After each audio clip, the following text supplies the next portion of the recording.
Béatrice Guerrara, bonjour. Bonjour Quentin.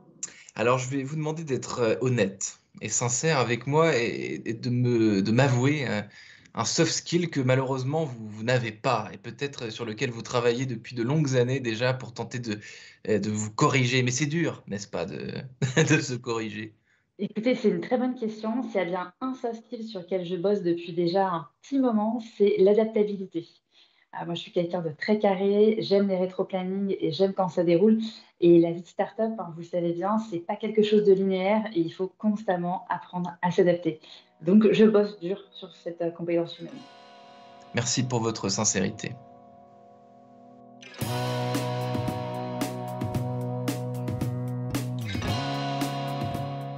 Bonjour à tous et bienvenue au Talk Décideur du Figaro en visio, toujours avec sur mon écran et sur le vôtre aujourd'hui Béatrice Guerrara, cofondatrice de Kokoroe, un site qui propose depuis 7 ans déjà des formations dédiées aux compétences de demain. Alors les compétences de demain, Ouais. Béatrice Guerrara, qu'est-ce que c'est exactement votre Alors, définition simple? c'est C'est un un, peu les compétences d'aujourd'hui quand même, parce que des compétences futuristes, vous ne les savez pas déjà.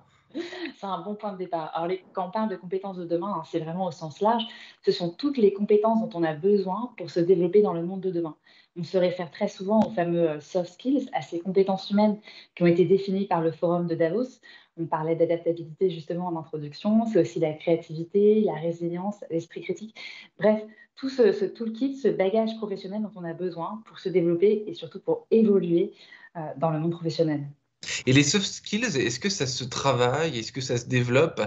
Est-ce que ça se perfectionne aussi facilement que des skills plus manuels, plus pratiques, disons? C'est très différent tout de même comme approche. Bien sûr, Quentin, mais il faut savoir que les soft skills, c'est comme tout, c'est un muscle qui se travaille. La créativité, par exemple, je prends un exemple, il existe des vraies techniques créatives qu'on peut apprendre et qu'on peut mettre en place de façon très facile dans son quotidien pour justement stimuler et faire naître les idées. Ça fait vraiment partie de ces compétences où schématiquement, on a tendance à penser qu'elles sont innées et en réalité, ce sont des compétences qui se développent. Tous les soft skills se développent. On a parlé d'adaptabilité. J'imagine qu'il y a des tas de choses, la timidité. Enfin, donnez-moi des exemples de formations justement que vous adressez sur Coco Auré. Alors, je parlais de la créativité, mais il y a également la capacité à travailler en équipe. Ça fait partie des compétences qui ont vraiment le vent en poupe. On parle beaucoup de la capacité à travailler dans des équipes qui peuvent être en matriciel, en transverse, savoir faire preuve justement d'empathie, d'intelligence émotionnelle. Bref, toutes ces compétences qui permettent de mieux travailler en entreprise.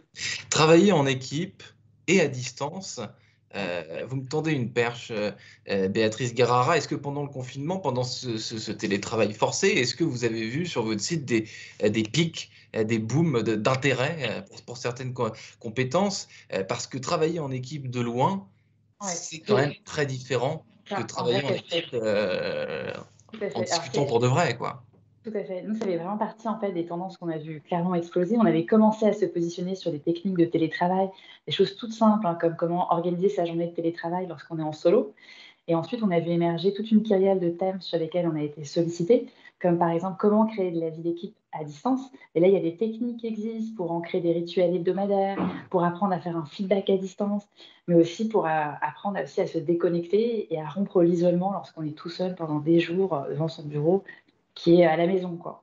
Donc ça fait vraiment partie des thèmes qui ont explosé ces derniers mois. Et donc Et sur cette année, vous avez créé des formations sur mesure, comme ça, à chaud, sur les exactement. questions, sur les réactions que vous aviez.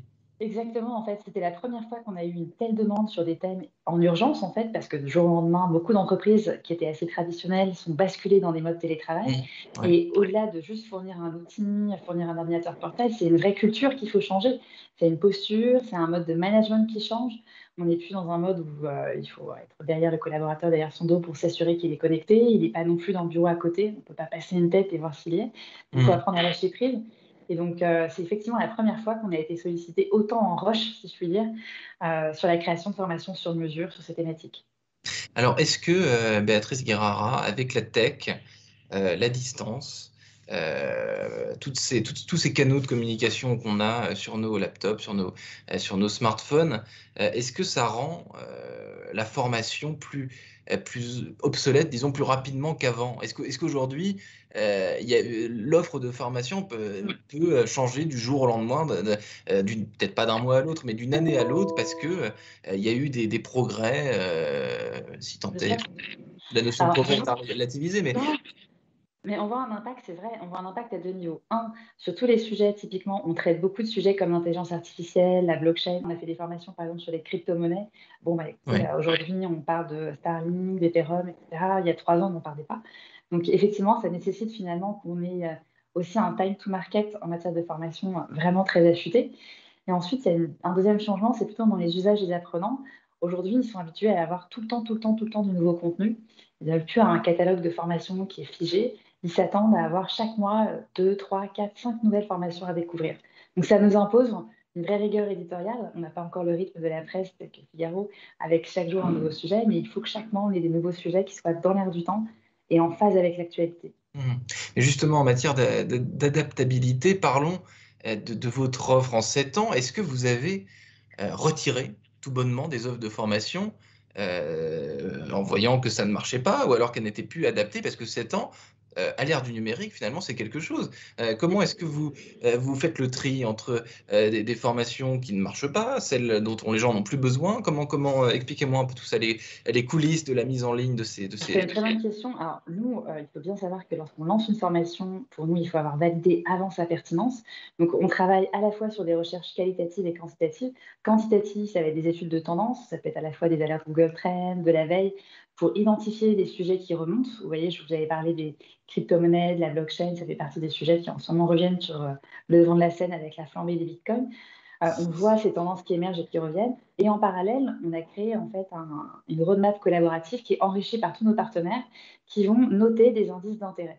Ce qui fait qu'aucune formation n'est créée si elle n'a pas été validée par tout un pool de partenaires, telle sorte qu'on sait que si 90% des DRH du CAC 40 considèrent que la résilience fait partie des grands sujets de 2021, hop, elle est engagée. Et ensuite, effectivement, on a une approche très data marketing de la formation. On analyse chaque mois nos top trends, un peu comme sur Twitter.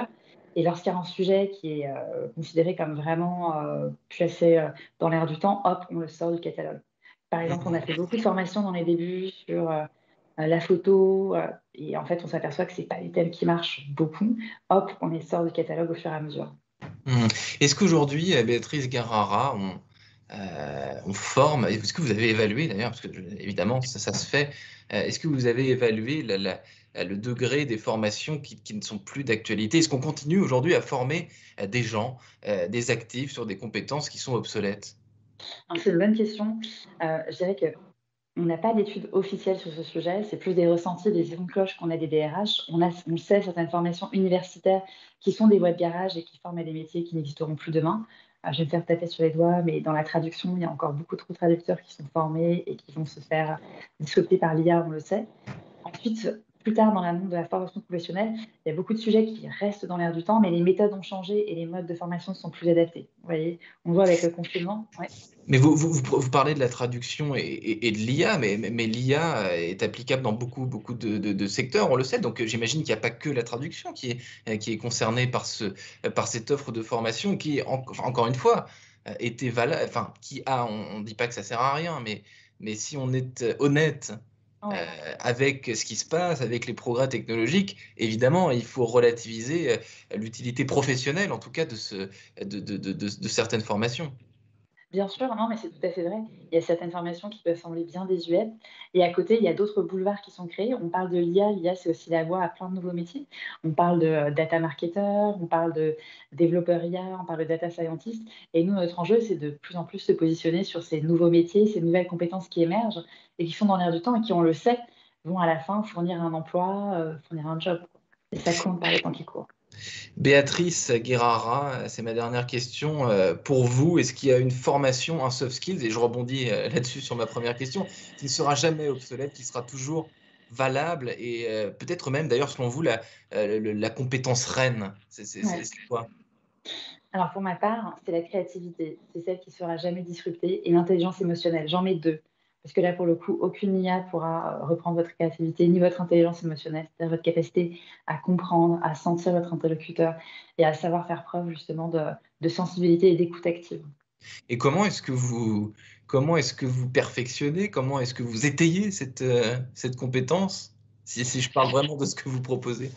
Alors typiquement, il y a des vraies techniques qui existent. Je parlais de l'écoute active, savoir apprendre à faire des pauses, faire preuve d'empathie, d'écoute, éviter d'être en proie à ses biais, et apprendre à en faire apprendre à en prendre conscience en quelque sorte. Et ça fait partie de ces petites techniques, de ces bons réflexes qu'on apprend. Et après, on va pas se mentir, il y a la pratique. Mmh. Béatrice Guerrara, merci infiniment d'avoir répondu à mes questions Super. pour le talk décideur du Figaro. Je vous souhaite une excellente fin de journée. Je vous dis à très bientôt, peut-être en présence cette fois, qui sait. Avec plaisir. À bientôt, Quentin.